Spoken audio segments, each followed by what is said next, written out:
টানা বৃষ্টি, উজানের ঢল, বহিরাগত দেশ থেকে পানি নেমে আসার দরুন লক্ষ্মীপুর, নোয়াখালী, ফেনীতে দেখা দিয়েছে চরম বন্যা। এতে মানুষের ঘরবাড়ি, পশু পাখি পানির নিচে চলে যাওয়ায় বেঁচে থাকা কঠিন হয়ে পড়েছে। গরিব, অসহায়, খেটে খাওয়া বন্যা আক্রান্ত মানুষের দুর্বিষহ জীবনের কথা চিন্তা করে তাদের পাশে দাঁড়ানোর লক্ষ্যে কিছু শিক্ষার্থী, তরুণ উদ্যোগী হয়ে গড়ে তুলেছেন স্বপ্নময় মানব কল্যাণ সংগঠন।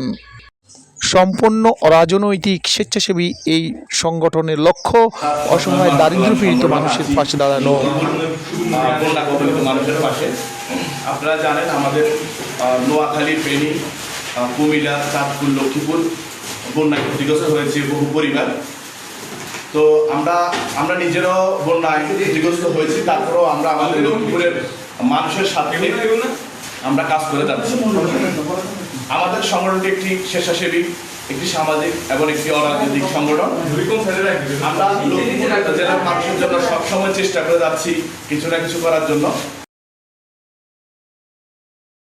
সংগঠনটি চেষ্টা করছে সাধ্য অনুযায়ী বন্যা পীড়িত মানুষের পাশে দাঁড়ানো, শুকনা খাবার ও ঔষধ বিতরণের মাধ্যমে। যে কোনো পরিস্থিতিতে আমরা থেকেছি লক্ষ্মীপুরের মানুষের পাশে।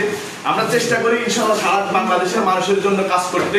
আপনারা শুধু আমাদের জন্য দোয়া করবেন, আমাদেরকে সহযোগিতা করবেন। আমরা আছি, আমরা যতটুকু পারে আমাদের সামর্থ্য অনুযায়ী আমরা লক্ষ্মীপুর তথা বাংলাদেশের যে কোনো প্রান্তে কাজ করতে চাই। কোনো এখানে রাজনীতি কোনো কিছু নাই। আমরা স্বেচ্ছায় সবার যা কিছু আছে তা নিয়ে সবাই সবসময় আমরা অন্যের উপকারের জন্য ঝাঁপিয়ে পড়ি।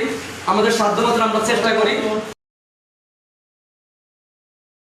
সদরের দালাল বাজার থেকে সংগঠনের যাত্রা শুরু হলেও ৪ নং সররুহিতা বন্যাক্রান্ত মানুষের বাড়ি বাড়ি গিয়ে তারা ত্রাণ পৌঁছে দেওয়ার চেষ্টা করছেন।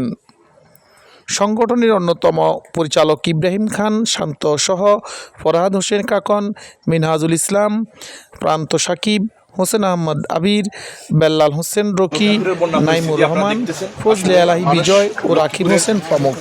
বন্যায় আটকা পড়ে আছে সেটি আপনারা দেখতেছেন। একটা বাড়ির পরিস্থিতি, এটা একটা বাড়ির স্থানীয়